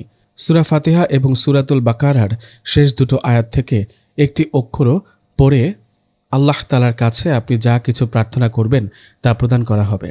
নুমান ইবনে বাশির রাদিয়াল্লাহু তাআলা আনহু থেকে বর্ণিত, নবী সাল্লাল্লাহু আলাইহি ওয়াসাল্লাম বলেছেন, আল্লাহ তাআলা আসমান জমিন সৃষ্টির 2000 বছর পূর্বে একটি কিতাব লিখেছেন। সেই কিতাব হতে তিনি 2টি আয়াত নাজিল করেছেন। সেই 2টি আয়াতের মাধ্যমে সূরা আল বাকারা সমাপ্ত করেছেন। যে ঘরে 3 রাত এই 2টি আয়াত তেলাওয়াত করা হয়, শয়তান সেই ঘরের নিকট আসতে পারে না। তিরমিজি শরীফে হাদিস নাম্বার 2882। আইফা ইবনু আবদিল কালাই রাদিয়াল্লাহু তাআলা আনহু থেকে বর্ণিত, তিনি বলেন, এক ব্যক্তি আরজ করল, হে আল্লাহর নবী সাল্লাল্লাহু আলাইহি ওয়াসাল্লাম, কোরআনের কোন আয়াত এমন যার বারাকাত আপনার ও আপনার উম্মতের কাছে পৌঁছাতে আপনি ভালোবাসেন? তিনি সাল্লাল্লাহু আলাইহি ওয়াসাল্লাম বললেন, সূরা আল বাকারার শেষাংশ, কেননা আল্লাহ তাআলা তার আরশের নিচের ভান্ডার হতে তা এ উম্মতকে দান করেছেন। দুনিয়া ও আখিরাতের এমন কোনো কল্যাণ নেই যা এতে নেই। মিশকাত শরীফে হাদিস নাম্বার 2169। জুবাইর ইবনু নুফায়র রাদিয়াল্লাহু তাআলা আনহু থেকে বর্ণিত, তিনি বলেন, রাসূলুল্লাহ সাল্লাল্লাহু আলাইহি ওয়াসাল্লাম বলেছেন, সূরা আল বাকারাকে আল্লাহ তাআলা এমন 2টি আয়াত দ্বারা শেষ করেছেন যা আমাকে আল্লাহর আরশের নিচের ভান্ডার হতে দান করা হয়েছে। তাই তোমরা এই আয়াতগুলোকে শিখবে, তাদের রমণীকুলকেও শেখাবে, কারণ এই আয়াতগুলো হচ্ছে রহমত, আল্লাহর নৈকট্য লাভের উপায়, দিন দুনিয়ার সকল কল্যাণ লাভের দোয়া। মিশকাত শরীফে হাদিস নাম্বার 2173। হযরত আলী রাদিয়াল্লাহু তাআলা আনহু বলেছেন, এটা আমার জানা নেই, উপযুক্ত বয়সের এবং জ্ঞান বিবেক বুদ্ধি সম্পন্ন কোনো মুসলমানের মধ্যে এমন কেউ রয়েছে যে রাতে ঘুমানোর পূর্বে আয়াতুল কুরসি এবং সূরাতুল বাকারার শেষ 2 আয়াত তিলাওয়াত করে না। তাফসিরে ইবনে কাসির 1ম খণ্ড, পৃষ্ঠা নাম্বার 735। বদরি সাহাবী আবু মাসউদ রাদিয়াল্লাহু তাআলা আনহু থেকে বর্ণিত, তিনি বলেন, রাসূলুল্লাহ সাল্লাল্লাহু আলাইহি ওয়াসাল্লাম বলেছেন, সূরা বাকারার শেষে এমন দুটি আয়াত রয়েছে, যে ব্যক্তি রাতের বেলা আয়াত দুটি তিলাওয়াত করবে তার জন্য এই আয়াত দুটি যথেষ্ট। অর্থাৎ রাত্রে কোরআন মাজিদ তেলাওয়াত করার যে হক রয়েছে, কমপক্ষে সূরা বাকারার শেষ দুটি আয়াত তেলাওয়াত করলে তার জন্য তা যথেষ্ট। সহিহ বুখারী শরীফে হাদিস নাম্বার 4008। শীতল রাজকে নিয়ে এক ফ্যামিলির অনুষ্ঠানে গেল আজ। অনেকদিন পর আজ বাহিরে বের হলো রাজ। শীতল নিজ হাতেও রাজকে পোশাক পরিচ্ছদ পরিয়েছে। অনুষ্ঠানে সবাই নানা ধরনের কথা বলাবলি করছিল তাদেরকে নিয়ে, আর তাদের থেকে একটু দূরেও থাকলো। আড়ালে কিছু মহিলারা ওদের সাথে হাসি ঠাট্টায় মেতে উঠল। শীতল মুরব্বী বলে কিছু বলল না, সময় হলে ঠিক প্রতিবাদ করবে। শীতল কথা বলছিল আর রাজ তার পাশেই বসেছিল। হঠাৎ রাজকে দেখতে পেল না। শীতলের বুকে মোচড় দিয়ে উঠল। এক জায়গায় ভিড় দেখে সেখানে গিয়ে শীতল রাজকে দেখতে পেল। কিছু লোকজনদের মারধর করছিল রাজ। রাজকেও অনেক আঘাত করছে। এক লোকের মাথা ফেটে রক্তাক্ত অবস্থা। রাজের কপাল থেকেও রক্ত পড়ছে, কিন্তু সেদিকে খেয়াল নেই। ঠোঁটে হাসি লেগেই আছে। বেশ ভয়ঙ্কর পরিবেশ সৃষ্টি হয়েছে অনুষ্ঠানে। একটা কথা বলবো শ্রেয়সী? কথা বলতে নিষেধ করেছি শ্রেয়সী? শীতল ব্যাগ গোছানো বন্ধ রেখে বলল, কি? আসসালামু আলাইকুম। ওয়ালাইকুম আসসালাম। আর কিছু? তুমি ব্যাগ গোছাচ্ছ কেন? চলে যাব। কোথায়? আমার বাড়ি। তোমার বাড়ি তো এটা, এটা আপনার বাড়ি। আমার বাড়ি তো তোমার বাড়ি। মোটেই না, আপনি আমার কেউ না। যদি হতেন তাহলে এমন করতে পারতেন না। শীতল কাঁদছে জোরে জোরে। প্লিজ কেঁদো না, আমারও কাঁদতে ইচ্ছে করছে বলে এই রাজ শীতলের সাথে তাল মিলিয়ে কাঁদতে থাকলো। কেঁদে লাভ নেই মহাশয়, আমাকে ভোলাতে পারবেন না। আমি চললাম বাপের বাড়ি। শীতল চেন লাগাতে পারছে না কিছুতেই। চেনটা লাগিয়ে দিন তো। রাজ চেনটা লাগিয়ে দিল না। আমি চেন লাগাবো না। তাহলে তুমি বাপের বাড়ি যেতেও পারবে না। সময়ে কায়দা করে কথা বলতে পারেন দেখছি। না লাগিয়ে দিলে ব্যাগ ছাড়াই চলে যাব। নতুন জামাকাপড় বাড়ি গিয়ে কিনে নেব। নতুন জামাকাপড় পরে সেজেগুজে একা একাই ঘুরতে যাব। আমাকে নেবে না তোমার সাথে? হ্যাঁ, আপনাকে নেই, আর আপনি সবার সাথে মারামারি করবেন। প্ল্যান ভালোই করেছেন। শ্রেয়সী, কি? I am very very sorry. শীতল ব্যাগ রেখে বিছানায় বসে পড়ল। তুমি কাঁদছো কেন? আমার ইচ্ছে। কি করব বলো? ওই লোকগুলো তো আমাকে মেরেছিল, এজন্য আমি ওদেরকে মেরেছি। আপনি আমাকে দুঃখ দিয়েছেন, আজকে অনেক কষ্ট দিয়েছেন। দেখছেন একবার নিজেকে আয়নায়? কপাল কেটেছে কতটা। হাতেও ব্যথা পেয়েছেন, আর না জানি কোথায় ব্যথা পেয়েছেন। আমার একটুও লাগেনি। এ দেখো শ্রেয়সী বলে রাজ কেটে যাওয়া স্থানে জোরে চাপ দিল। কি করছেন কি? আপনি মানুষ নাকি? তুমি বাপের বাড়ি গেলে কিন্তু আমি ছাদ থেকে লাফ দিয়ে পড়ে যাব। কথাটা বলেই রাজ হাসিতে ভেঙে পড়ল। শীতল সঙ্গে সঙ্গে রাজের ঠোঁটে আঙুল দিল। শীতল কথা শুনে বেশ ভয় পেয়েছে। আল্লাহর দোহাই, আর কখনো এমন কথা বলবেন না। তাহলে তুমি বাপের বাড়ি যাওয়া ক্যান্সেল করো। আচ্ছা বাবা, ক্যান্সেল। তবে আর কখনো কাউকে মারবেন না। তোমার সব কথা শুনবো। রাজ ফ্লোরে হাঁটু কেড়ে বসে শীতলের হাত ধরল এক হাতে, খুব শক্ত করে, যেন শীতল সত্যি সত্যি তাকে ছেড়ে চলে গেল। অন্য হাতে শীতলের চোখের পানি মুছে দিল। শীতল রাজের চোখের পানি মুছে দিল। ডক্টর আসবে এখনই। আপনি ভালো ছেলের মতো চুপচাপ বসে থাকবেন। ডক্টর যেখানে যেখানে কেটেছে সেখানে সেখানে ঔষধ লাগিয়ে ব্যান্ডেজ করবে। রাজ মাথা নাড়ালো। রাতে রাজের খুব জ্বর হলো। শীতল মাথায় পানি দিয়েছে কিছুক্ষণ আগে। রাজ শীতলের এক হাত বুকের মাঝে ধরে জ্বরের ঘোরে মা মা বলে ডাকতে লাগলো। শীতলের চোখের পানি রাজের মুখে পড়েছে। শীতল সব দোয়াতে তার স্বামীর সুস্থতা কামনা করে। রাজ অসুস্থ থাকলে তার মাথায় যন্ত্রণা শুরু হয়। মাথায় যন্ত্রণা, মাথায় যন্ত্রণা, খুব কষ্ট হচ্ছে। আমি আছি, আল্লাহর কসম, যদি আমি আপনার মাথার যন্ত্রণা নিতে পারতাম তাহলে এতক্ষণে নিয়ে নিতাম। তখন আপনাকে দেখে রাখতে পারিনি বলে আজ এতটা কষ্ট পেতে হচ্ছে আপনাকে। রাজ শীতলের এক হাত নিজের মাথায় দিল হাত বুলানোর জন্য। রাজের করুণ অবস্থা দেখে শীতল কোরআন তেলাওয়াত করতে বসল। কোরআন শরীফ ভিজে গেল রাজের চোখের পানিতে। আল্লাহ বলেন, আমি কোরআনকে রোগের নিরাময় হিসেবে পাঠিয়েছি। আল কোরআন। শীতল নফল নামাজ পড়ে সারা রাত দোয়া করল রাজের সুস্থতার। ডক্টর এসে শীতলের শ্বশুরকে ঔষধ বুঝিয়ে দিয়ে গেল। শীতল তার শ্বশুরের কাছ থেকে ঔষধ বুঝে নিল। বৌমা, চিন্তা করো না, ওর আরও কতবার এর চেয়ে বেশি অসুস্থ হয়েছে। ও একটু সুস্থ হয়ে দেখবে তোমাকে জ্বালানো শুরু করেছে। বাবা, রাত হয়েছে, কিছু খেয়ে ওষুধ খেয়ে নিন। চলুন। তুমিও তো কিছু খাওনি, চলো খাবে কিছু। মাফ করবেন, আপনার কথা রাখতে পারবো না। উনি কিছু মুখে দিতে পারছে না। এই অবস্থায় আমার মুখে খাবার ঢুকবে না। বড় আপা, আপনি আপনার ভাইয়ের পাশে বসুন। আমি বাবাকে খাবার খাইয়ে ঔষধ দিয়ে আসছি। তুমি যাও, একটু ফ্রেশ হয়ে নিও, আমি আছি। রাফিয়া রাজের পাশে বসে আছে।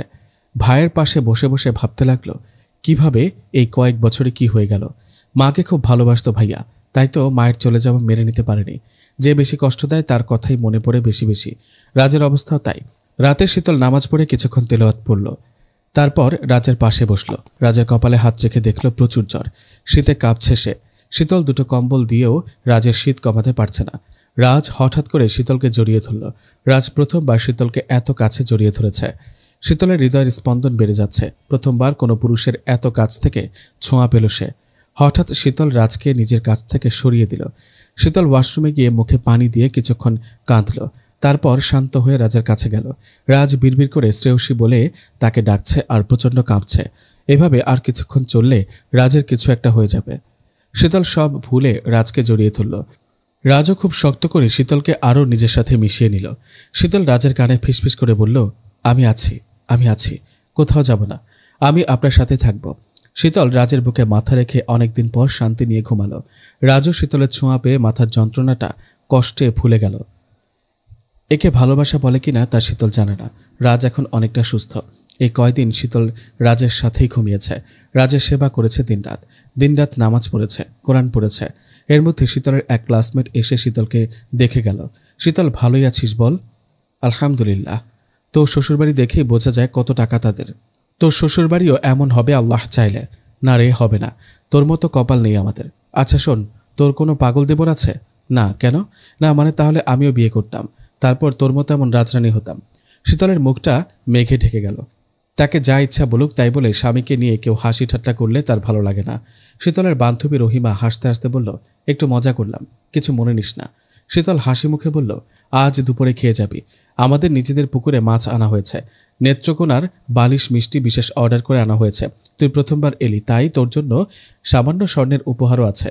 শীতলকে যে যাই বলুক না কেন, সে কাউকে কষ্ট দিয়ে কথা বলেনি আজ পর্যন্ত। হাসি মুখে সবার সাথে কথা বলে সে, সবার বিপদে এগিয়ে আসে। ওদের নেত্রকোনা থেকে যে কোনো লোক সাহায্যের জন্য ময়মনসিংহ এলেই শীতল সাদরে সমাদর করে। আচ্ছা, রাফিয়া অর্থ জানো? জি, রাফিয়া ইসলামিক নাম, যার অর্থ উন্নত। সবকিছু জানো দেখছি, আপনি বলেছিলেন। ও আচ্ছা, মনে পড়েছে। রাফিয়া চোখ গরম করে বাইরে তাকালো। রাফা বলল, হাসান ভাই, রাফা অর্থ কি যেন বলেছিলেন? সুখ। আপার নামের মতো এটিও কি ইসলামিক? হাসান রাফিয়ার দিকে তাকিয়ে মুচকি হেসে বলল, হ্যাঁ।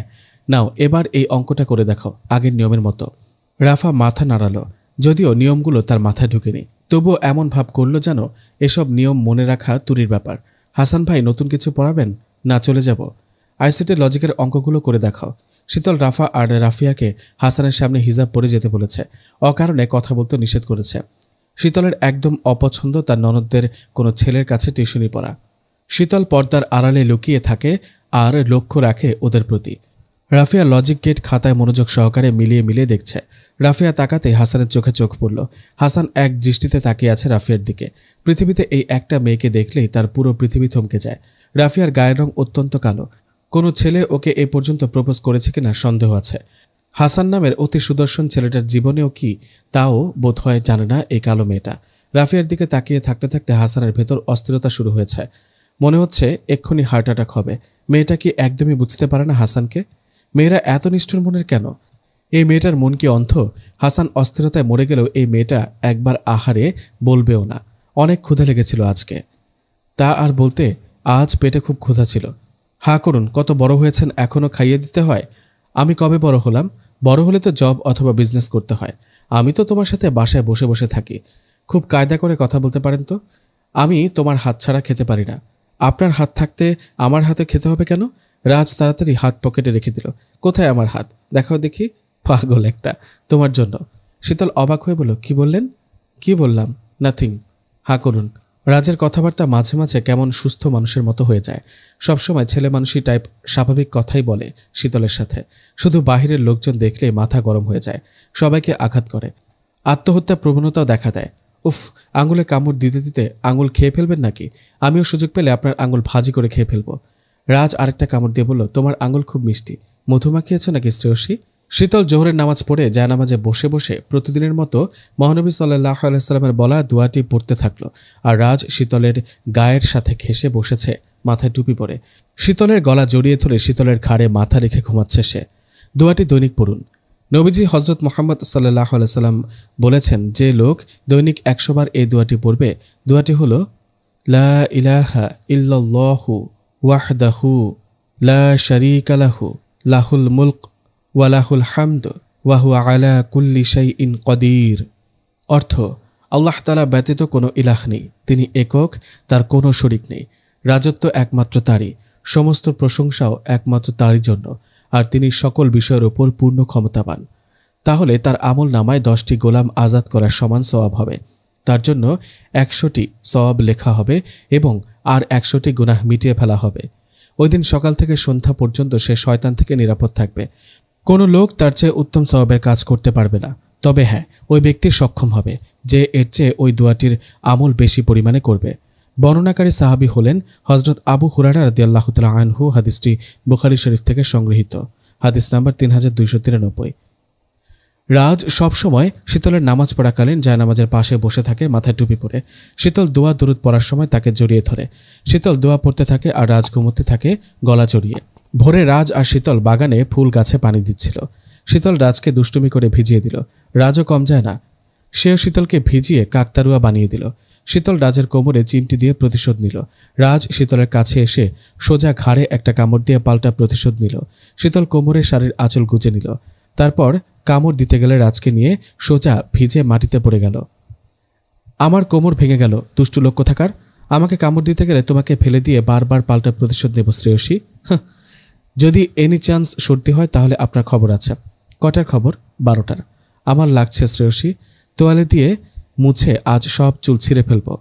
ভালোই হবে, নাড়া হয়ে যাব। সবাই বলবে মাথা ছিলে টিং টিং, এক আনা দিয়ে বউকিন। মাথা ছিলে টিং টিং, এক আনা দিয়ে বউকিন। কি বউ মানে?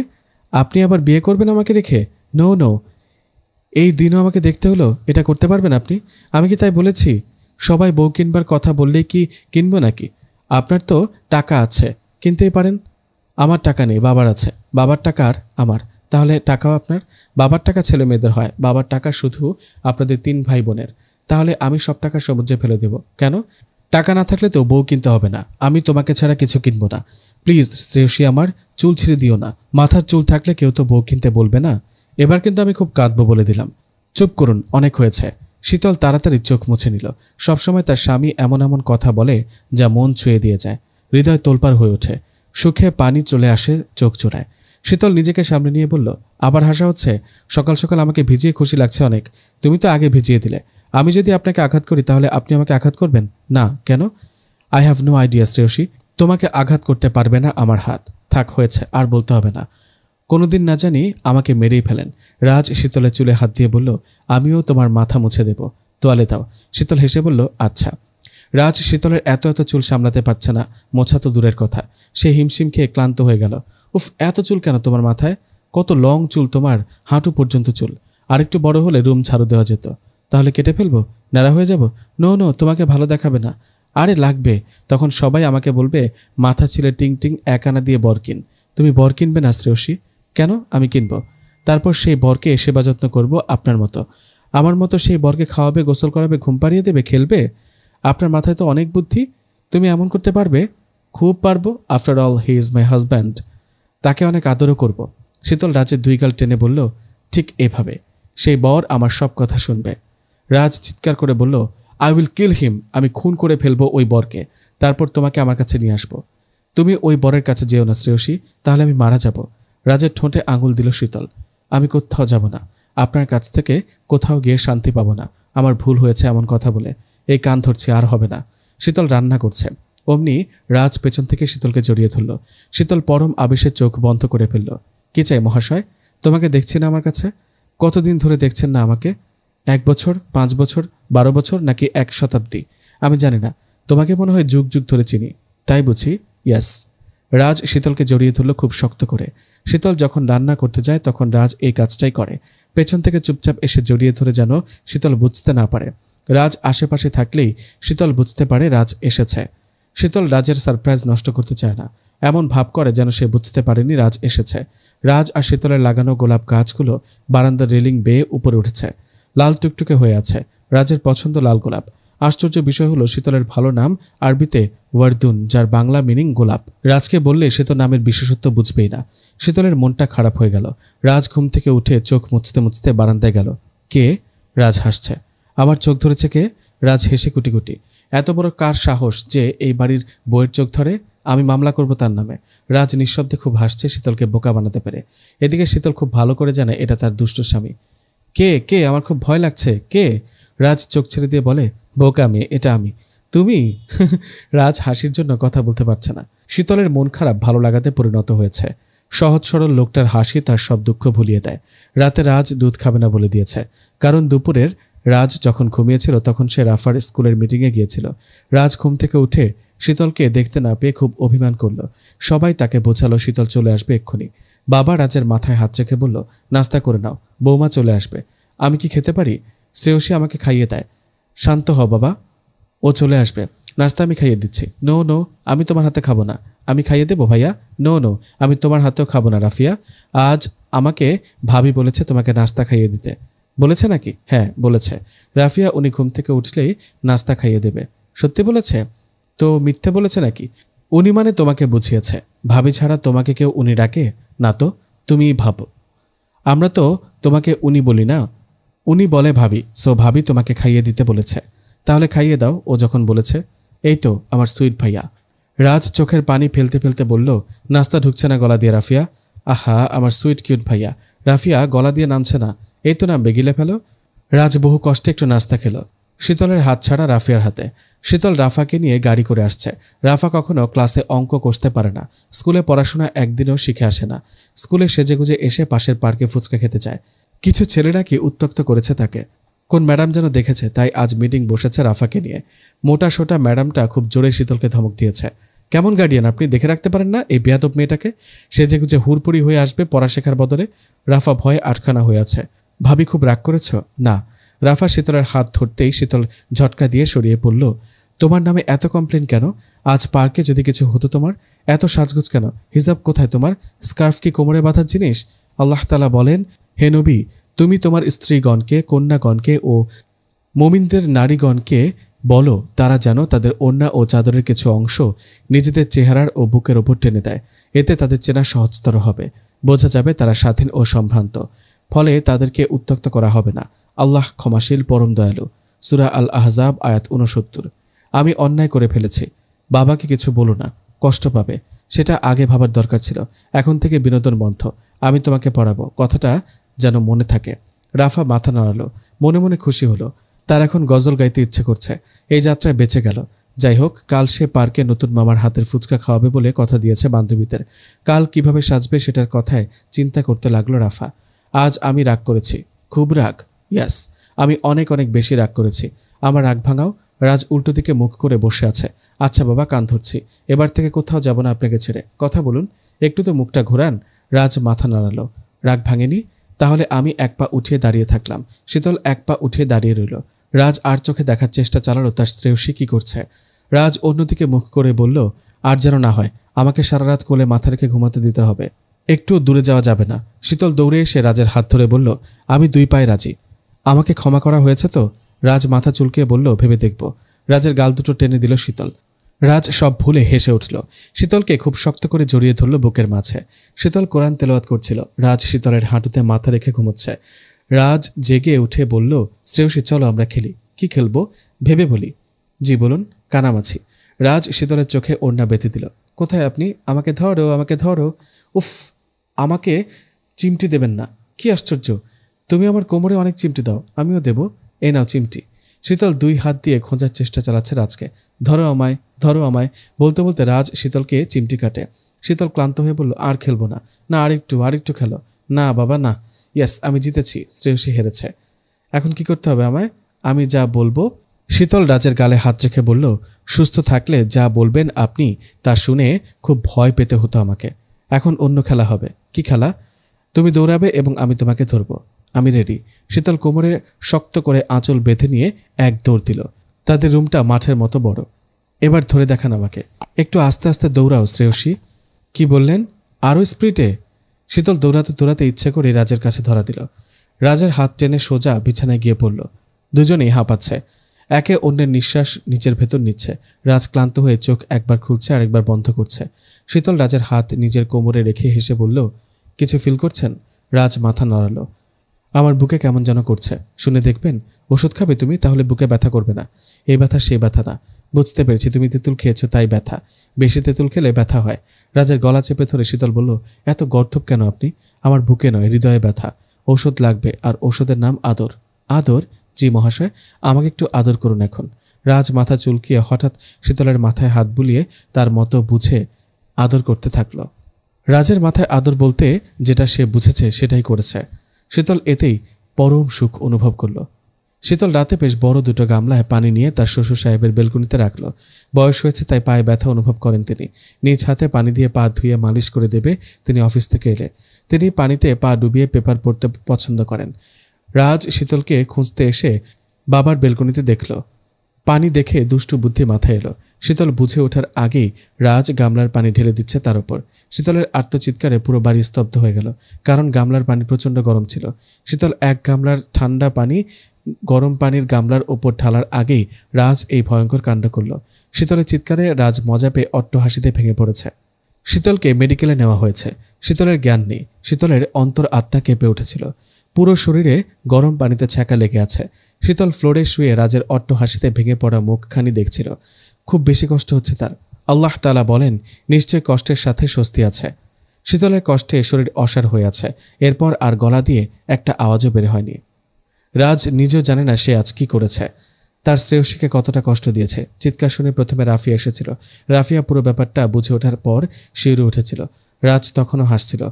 হাসান কানে হেডফোন গুঁজে ডক্টর জাকির নায়েকের লেকচার শুনছিল আর এক্সারসাইজ করছিল খালি গায়ে।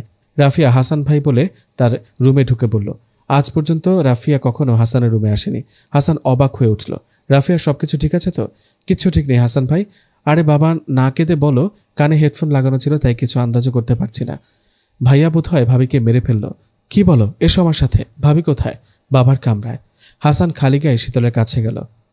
রাজ তখন চুপচাপ ছিল। কি হয়েছে কিছুই বুঝতে পারছে না। এর আগেও তো রাতে কতবার যে শীতলের গায়ে পানি ঢেলেছে। তখন তো শীতল এমনভাবে আত্মচিৎকার করে ফ্লোরে বা মাটিতে শুয়ে পড়েনি। হাসান বিছানার চাদর নিয়ে সোজা শীতলের গায়ের উপর দিয়ে দিল। রাফিয়া, জলদি আমাকে একটা শার্ট দাও। ভাবিকে মেডিকেলে নিতে হবে। ভাবি পর্দাশীল মেয়ে, ওনাকে ধরবেন না, খবরদার। বেচারি মরে যাচ্ছে, বেঁচে থাকলে তো পর্দা হবে। জীবন বাঁচানো ফরজ। তোমার ভাবির কিচ্ছু হবে না, যা পাপ আমার হবে। হাসান শীতলকে জলদি ময়মনসিংহ মেডিকেলে নিয়ে গেল। ওটিতে শীতলের চিকিৎসা চলছে। প্রয়োজনীয় মেডিসিন দেওয়া হচ্ছে যেন শরীরে ফোসকা না পড়ে। রাফিয়া জোরে জোরে কাঁদছে কেবিনের বাইরে বসে। হাসান চিন্তিত মুখে রাফিয়ার কাছে এলো। ভাবি কেমন আছে হাসান ভাই? বেঁচে আছে তো? কি বলো? ওনার কিচ্ছু হবে না। ঘুমের ইঞ্জেকশন দিয়ে ঘুম পাড়ানো হয়েছে। মেডিকেলের সব ফর্মালিটি পূরণ করেছি। আমি এখানে আছি, তুমি বরং বাসায় যাও। রাফিয়াও নিশ্চয়ই কাঁদছে। তোমার ভাইয়া কখন কি করে বসে ঠিক নেই।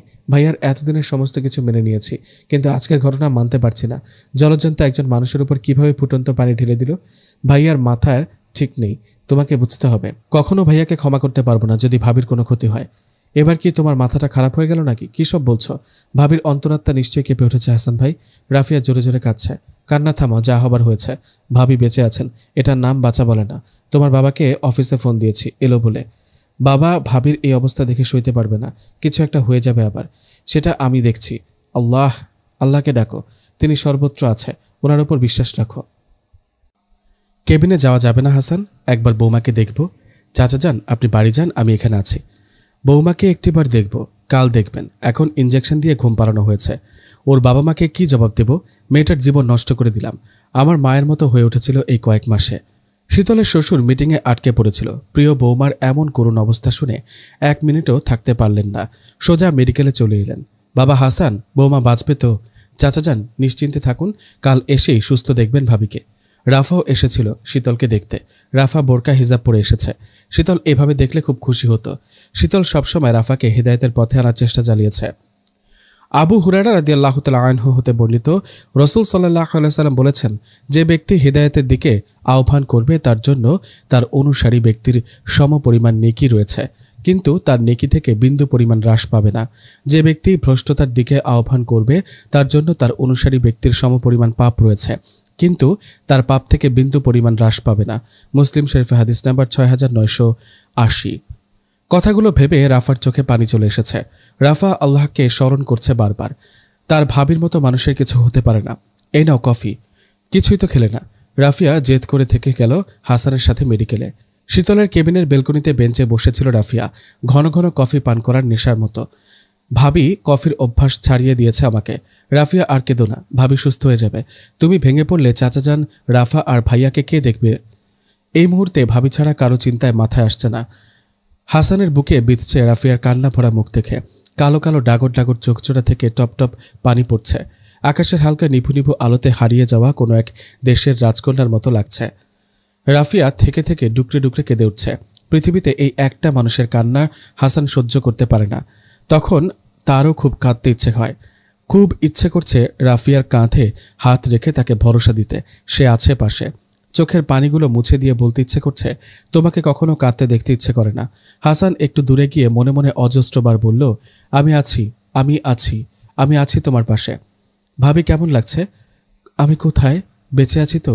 হ্যাঁ, মেডিকেলে তুমি। শীতলের ঘুম ভেঙেছে সকালে। পুরো শরীর অসাড় হয়ে আছে। শীতল কিছু বুঝতে পারছে না। মনে হচ্ছে সদ্য নতুন দুনিয়ায় পা দিয়েছে। রাফিয়ার কথা শুনে 1 সেকেন্ডেই সবকিছু মনে পড়ল। উনি কোথায়? কে? তোমার ভাইয়া। কেন? বড় আপা, কাল রাত থেকে আমি এখানে আছি। তোমার ভাইয়া কোথায়? বাড়িতে। আমি বাড়ি যাব ওনার কাছে। তুমি সুস্থ হয়ে নাও আগে। তোমার মাথা নষ্ট। 1 সেকেন্ডও উনি আমাকে ছাড়া থাকতে পারে না। উনি কিছু করে বসবেন নাকি কিছু করে ফেলেছেন? আমাকে না দেখতে পেয়ে অনেক কষ্ট হচ্ছে ওনার। মাথার যন্ত্রণা শুরু হয়েছে বোধহয়। ভাবি, তুমি পাগল হয়েছ ভাইয়ার মতো? তুমি এই অবস্থায় ভাইয়ার কথা ভাবছ? উনি তোমাকে কি করেছে তা টের পাচ্ছ না? আমার জন্য নিশ্চয়ই সবকিছু তোলপাড় শুরু করেছেন উনি। বাড়ি যাব আমি। ভাবি, কি করছো? স্যালাইন খুলছো কেন? আমি এক্ষুনি বাড়ি যাব ওনার কাছে। আমার সংসারে ফিরব। ভাবি, তুমি কোথাও যেতে পারবে না। তোমার শরীরের অবস্থাটা একটু চিন্তা করো। পুরো গায়ে মলম লাগানো হয়েছে, শরীর লাল হয়ে জ্বলে যাচ্ছে, আর তুমি বাড়িতে যাবে? আমি ছাড়া ওনাকে কে ওষুধ খাওয়াবে? নিয়মিত ওষুধ না খাওয়ালে সমস্যা দেখা দেবে। মাথা কাজ করবে না। চিৎকার করতে করতে মাথায় যন্ত্রণা শুরু হবে। ভাইয়ার মাথা এমনিতেও কাজ করে না। তোমার কি হাল করেছে দেখছো না?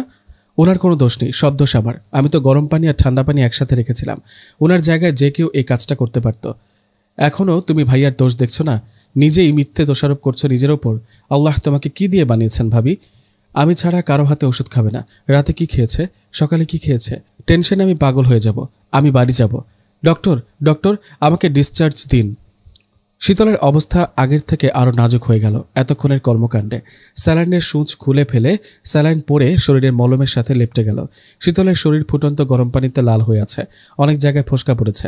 স্যালাইনের পানিতে আরও জ্বালা করছে। তবুও শীতলের কোনো হুঁশ নেই। তার একটাই টেনশন, তার অবুঝ স্বামী তাকে ছাড়া একা রয়েছে।